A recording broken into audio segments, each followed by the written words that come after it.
ಇವತ್ತು ನಂದಿಬೆಟ್ಟದಲ್ಲಿ ನಡೆದಂತಹ ಸಚಿವ ಸಂಪುಟ ಸಭೆಯಲ್ಲಿ ಹಲವು ಮಹತ್ವದ ನಿರ್ಣಯಗಳನ್ನು ಕೈಗೊಳ್ಳಲಾಗಿದೆ. ಬೆಂಗಳೂರು ಗ್ರಾಮಾಂತರ ಜಿಲ್ಲೆಯನ್ನು ಬೆಂಗಳೂರು ಉತ್ತರ ಜಿಲ್ಲೆಯಾಗಿ ಬದಲಾವಣೆ ಮಾಡುವಂಥದ್ದಕ್ಕೆ, ಅದರ ಹೆಸರನ್ನು ಬದಲಾಯಿಸುವುದಕ್ಕೆ, ಹಾಗೆಯೇ ಬಾಗೇಪಲ್ಲಿಯನ್ನು ಭಾಗ್ಯನಗರ ಅಂತೇಳಿ ಹೆಸರು ಬದಲಿಸುವುದಕ್ಕೆ ಕ್ಯಾಬಿನೆಟ್ ಒಪ್ಪಿಗೆಯನ್ನು ಕೊಟ್ಟಿದೆ.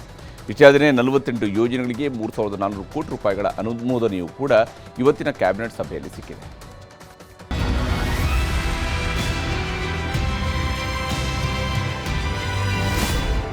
ನಂದಿ ಬೆಟ್ಟದಲ್ಲಿ ಇವತ್ತು 2025ನೇ ಸಾಲಿನ 14ನೇ ವಿಶೇಷ ಸಂಪುಟ ಸಭೆ ನಡೆಯಿತು. ಸಚಿವ ಸಂಪುಟ ಸಭೆಗೂ ಮೊದಲು ಮುಖ್ಯಮಂತ್ರಿ ಸಿದ್ದರಾಮಯ್ಯ ಶ್ರೀ ಭೋಗ ನಂದೀಶ್ವರ ದೇವಸ್ಥಾನಕ್ಕೆ ಸಂಪುಟ ಸಹೋದ್ಯೋಗಿಗಳ ಜೊತೆ ಭೇಟಿ ನೀಡಿ ನಂದೀಶ್ವರನಿಗೆ ಪೂಜೆ ಸಲ್ಲಿಸಿದ್ರು. ನಾಡಿನಲ್ಲಿ ಮಳೆ ಬೆಳೆ ಸಮೃದ್ಧಿಯಾಗಿ ಸರ್ವರ ಬಾಳಲ್ಲಿ ಸುಖ ಶಾಂತಿ ಸಮೃದ್ಧಿ ತುಂಬಿರಲಿ ಅಂತ ದೇವರಲ್ಲಿ ಪ್ರಾರ್ಥಿಸಿದ್ರು.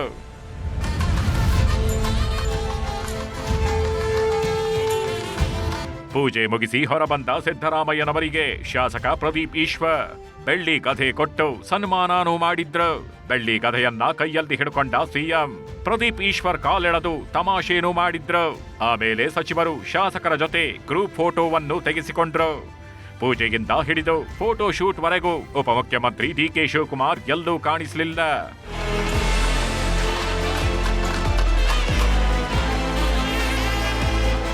ಫೋಟೋ ಶೂಟ್ ಬಳಿಕ ನಂದಿ ಬೆಟ್ಟದಲ್ಲಿ ಅಭಿವೃದ್ಧಿ ಯೋಜನೆಗಳಿಗೆ ಸಿಎಂ ಶಿಲಾನ್ಯಾಸ ನೆರವೇರಿಸಿದ್ರು. ಭೂಮಿ ಪೂಜೆಯಲ್ಲೂ ಭಾಗಿಯಾದ್ರು.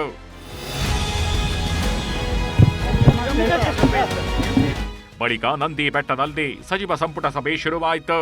ಸೀದಾ ಕ್ಯಾಬಿನೆಟ್ ಸಭೆಗೆ ಬಂದ ಸಚಿವರು, ಮುಖ್ಯಮಂತ್ರಿಗಳು, ಉಪಮುಖ್ಯಮಂತ್ರಿಗಳು ಕ್ಯಾಬಿನೆಟ್ನಲ್ಲಿ 48 ಪ್ರಮುಖ ಯೋಜನೆಗಳು ವಿಷಯಗಳ ಬಗ್ಗೆ ಚರ್ಚೆ ಮಾಡಿದ್ರು. ಒಟ್ಟು 3,400 ಕೋಟಿ ರೂಪಾಯಿ ವೆಚ್ಚದ ಅಭಿವೃದ್ಧಿಗೆ ಹಣ ಹಂಚಿಕೆ ಮಾಡಿದ್ದನ್ನ ಸಿಎಂ ಒತ್ತಿ ಹೇಳಿದ್ರು. ಜೊತೆಗೆ ಬೆಂಗಳೂರು ವಿಭಾಗಕ್ಕೆ ಪ್ರತ್ಯೇಕವಾಗಿ 2,550 ಕೋಟಿ ರೂಪಾಯಿ ಯೋಜನೆಗಳಿಗೂ ಹಣ ಮಂಜೂರು ಮಾಡಿದ್ದೀವಿ ಅಂದ್ರು ಸಿಎಂ. 48 ವಿಷಯಗಳನ್ನು ಚರ್ಚೆ ಮಾಡಿದ್ದೀವಿ. ಸುಮಾರು 3,400 ಕೋಟಿ ಬಿಜೆಪಿಯವರು ಪದೇ ಪದೇ ಹೇಳ್ತಾರೆ ಈ ಸರ್ಕಾರದಲ್ಲಿ ದುಡ್ಡಿಲ್ಲ ಅಂತೇಳಿ. ಅದಕ್ಕೆ ಇದನ್ನ ಒತ್ತಿ ಒತ್ತಿ ಒತ್ತಿ ಒತ್ತಿ ಹೇಳ್ತಾ ಇದ್ದೀನಿ. ಬೆಂಗಳೂರು ಡಿವಿಷನ್ ನಲ್ಲಿ 31 ಸಬ್ಜೆಕ್ಟ್ಗಳು ಇವತ್ತು ಚರ್ಚೆಯಾಗಿ ತೀರ್ಮಾನ ಮಾಡಿದ್ದೀವಿ. ಇದಕ್ಕೆ 2,550 ಕೋಟಿ ರೂಪಾಯಿಗಳು ಮಂಜೂರು ಮಾಡಿದ್ದೀವಿ. ಇನ್ನು ನಂದಿ ಬೆಟ್ಟದಲ್ಲಿ ನಡೆದ ಸಚಿವ ಸಂಪುಟ ಸಭೆಯಲ್ಲಿ ಬೆಂಗಳೂರು ಗ್ರಾಮಾಂತರ ಜಿಲ್ಲೆ ಬಾಗೇಪಲ್ಲಿ ತಾಲೂಕು ಹಾಗೂ ಬೆಂಗಳೂರು ನಗರ ವಿಶ್ವವಿದ್ಯಾಲಯಗಳ ಹೆಸರನ್ನ ಬದಲಿಸುವ ನಿರ್ಧಾರನೂ ಆಯಿತು. ಬೆಂಗಳೂರು ಸಿಟಿ ವಿಶ್ವವಿದ್ಯಾನಿಲಯಕ್ಕೆ ದಿವಂಗತ ಪ್ರಧಾನಿ ಡಾಕ್ಟರ್ ಮನಮೋಹನ್ ಸಿಂಗ್ ಅವರ ಹೆಸರನ್ನ ಇಡ್ಲಿಕ್ಕೆ ತೀರ್ಮಾನ ಮಾಡಿದ್ದೇವೆ. ಬೆಂಗಳೂರು ಗ್ರಾಮಾಂತರ ಜಿಲ್ಲೆಗೆ ಬೆಂಗಳೂರು ಉತ್ತರ ಜಿಲ್ಲೆ ಎಂದು ನಾಮಕರಣ ಮಾಡಿದ್ದೇವೆ. ಬಾಗೇಪಲ್ಲಿ ಅನ್ನೋದು ಬಹಳ ಮೊದಲಿನಿಂದ ಇರೋ ಹೆಸರು, ಇನ್ಮುಂದೆ ಭಾಗ್ಯನಗರ. ಇದರ ಜೊತೆಗೆ ನಂದಿ ಬೆಟ್ಟದಲ್ಲಿ ನಡೆದ ಕ್ಯಾಬಿನೆಟ್ನಲ್ಲಿ ಹಲವು ಮಹತ್ವದ ನಿರ್ಣಯಗಳನ್ನ ಕೈಗೊಳ್ಳಲಾಗಿದೆ. ಎತ್ತಿನ ಹೊಳೆಗೆ ಒಟ್ಟು 23,351 ಕೋಟಿ ಹಣ ನಿಗದಿಯಾಗಿದ್ದು, ಇನ್ನು 6,103 ಕೋಟಿ ವೆಚ್ಚದ ಕೆಲಸ ಬಾಕಿ ಇದ್ದು 2 ವರ್ಷದಲ್ಲಿ ಪೂರ್ಣವಾಗಲಿದೆ. ಕುಡಿಯೋ ನೀರು ಮುಖ್ಯ ಕಾಲುವೆಗೆ 9,807 ಕೋಟಿ ಹಣ ಖರ್ಚಾಗ್ತಿದ್ದು 96ರಷ್ಟು ಕೆಲಸ ಮುಗಿದಿದ್ದು 9 ಜಿಲ್ಲೆಯ 75 ಲಕ್ಷ ಜನರಿಗೆ ಅನುಕೂಲ ಆಗಲಿದೆ.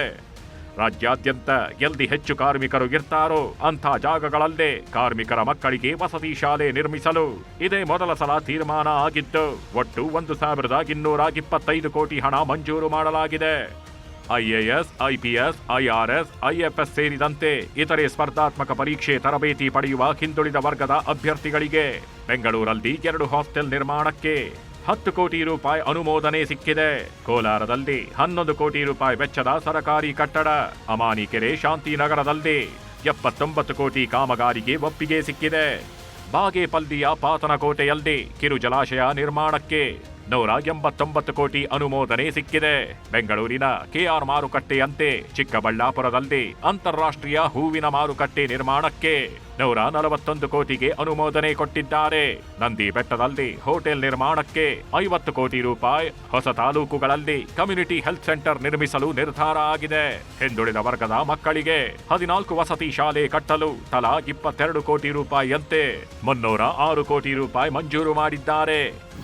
ಸುಮಾರು ಕರ್ನಾಟಕ ವಸತಿ ಶಿಕ್ಷಣ ಸಂಸ್ಥೆ ವತಿಯಿಂದ ಹಿಂದುಳಿದ ವರ್ಗದ ವಸತಿ ಶಾಲೆ ಸುಮಾರು 306 ಕೋಟಿ ರೂಪಾಯಿ.